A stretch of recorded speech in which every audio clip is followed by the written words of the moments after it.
Hi everyone, I'm Emre. Today in this video I'm gonna try to show you how to make a perfect Turkish helva. I know helva is made all across the Middle East, Balkans, Caucasus, Southern Russia, but I'm gonna try to show you how to make the Turkish style with a little touch of mine. So if you are ready, if you are curious about it, let's go see how to make it. And also during the video I'll try to tell you the story of helva. First, I'm gonna try to show you how I calculate, how I measure the ingredient, because you are gonna be able to find the exact measurements down below in the information box as well. But if you do not have a calculator at your house, you can use this technique. I am going to have a cup like this, which is a standard cup, which means 250 milliliters, and I have my three basic ingredients here, which are semolina, sugar, and milk. So what I'm gonna do now, let me get you closer. Yeah, it's better like this. So I hold my cup. By the way, my cup is a perfect standard cylinder, which means that like this part isn't smaller or this part isn't bigger. It's just equal. I'm gonna put my two fingers like this. When I do this, this shows the amount of sugar that I am going to put. Remove this finger. This is the amount of semolina I'm gonna put, and remove this one. This is the amount of milk that I'm gonna put. Isn't that amazing? First I'm gonna make the syrup because it needs to get cooled down a little. What I've got here is 4 tablespoons of heavy cream, which is not the traditional ingredient in helva actually. So please, it gives the helva a really good consistency, also a very good flavor. So I recommend you to use it. The milk that we just measured goes in, which is a cup of, which means 250 milliliters. Sugar goes in.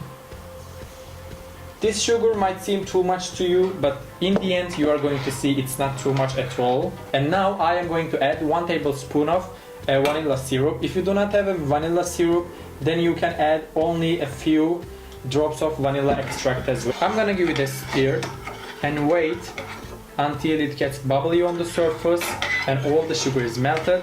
Then I'm gonna remove it from the stove. You can see it is boiling, and also all the sugar that we put got melted. So it is time to remove it from the stove and set it aside to cool down.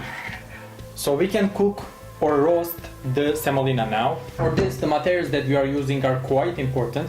I'm using a silicone, now you can see, I'm using a silicone spatula to mix everything because it's flexible, as you can see, and as you know, this is why I can take all the semolina that gets stuck on the sides of the pan, so I can mix everything very well, and it's very durable for heat as well, so it's very good.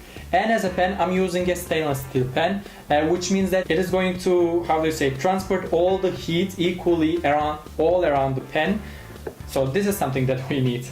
And as oil, I'm using only 1 tablespoon of unsalted butter, only like a dessert spoon of olive oil. Without waiting the butter to melt, I'm gonna add the semolina as well, because they are going to take a long time together, so it's not important to wait.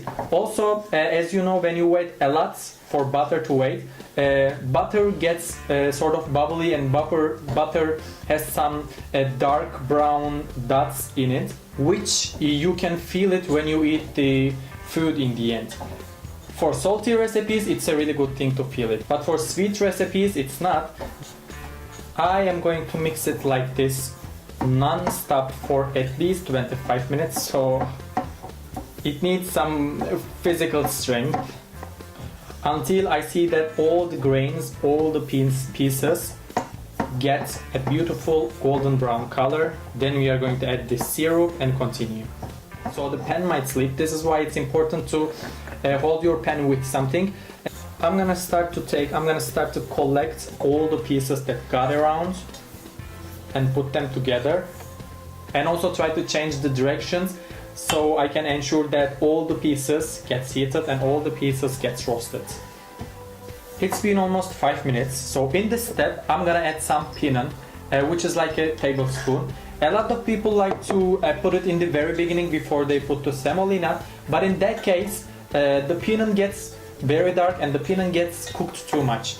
But when you put it in this step, I think it gets cooked perfectly, just like how it should be. If you knew about it or not, but helva, especially this especially this semolina helva, is made in funerals in Turkey. And the process goes like this. Somebody comes and starts to make the helva, and all the other people comes and stir it for a few minutes so everybody has a share in the helva. And believe me, that helva, which is made with like, I don't know, 100 people, is the best helva that you can ever eat. I don't know, I always like these kind of recipes, these kind of foods which has a story, which means something to you. Because if you ask me, this is the point, this is the step where a craft of cooking becomes the art of cooking, when it means something to you, when it triggers your feelings in any way, no matter what. So I like this recipe and I like these kind of recipes. Try to make it at home. Believe me, you are going to like it again. It just is a bit tiring, but in the end you are going to be like, I made this. Now it's got a perfect golden brown color. This is the color that I like my helva to have. But some people might prefer to eat it when it's darker, then you might continue to roast it. But for me this is okay. So it's time to add the liquid. It's still warm, by the way. When we pour the liquid into the semolina, it's gonna get crazy and it's gonna get around a lot, so be careful, especially if you have your children around. So now, carefully, I'm gonna pour the liquid.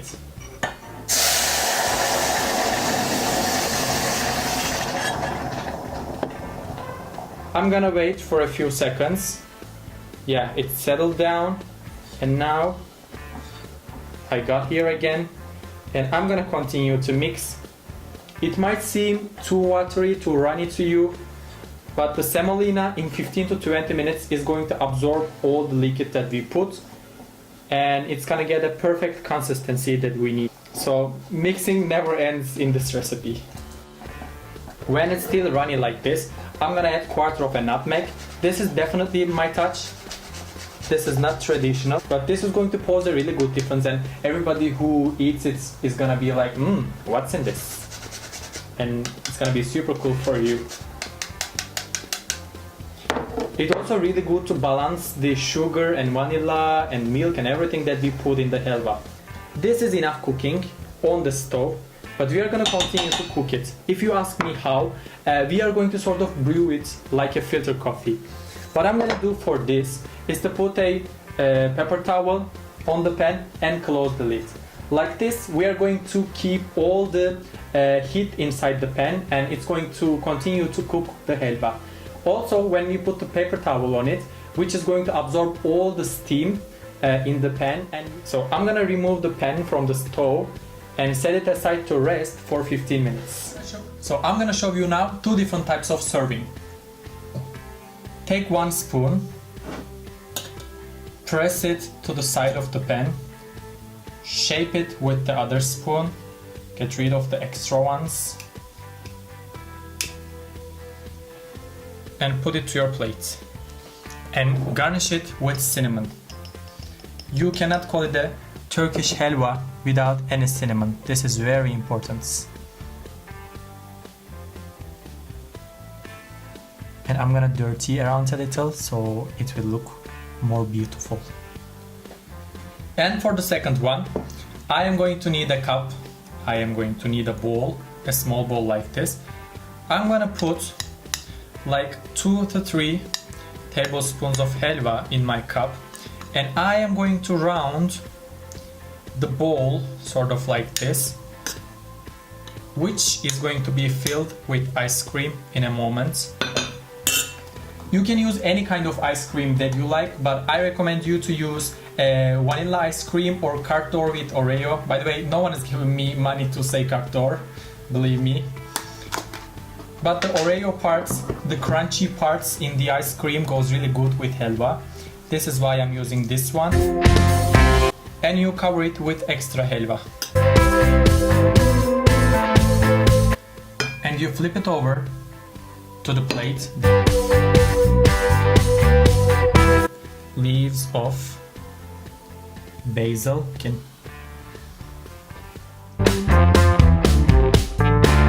So as you can see, my helva is perfectly ready to be enjoyed. I hope you like this recipe and I hope you will try to make it at home. If you do, do not forget to like my video. Also, you can subscribe to my channel for free if you want. And you can give me video suggestions about any kind of specific recipe. So thank you so much for watching. See you next time and afiyet olsun.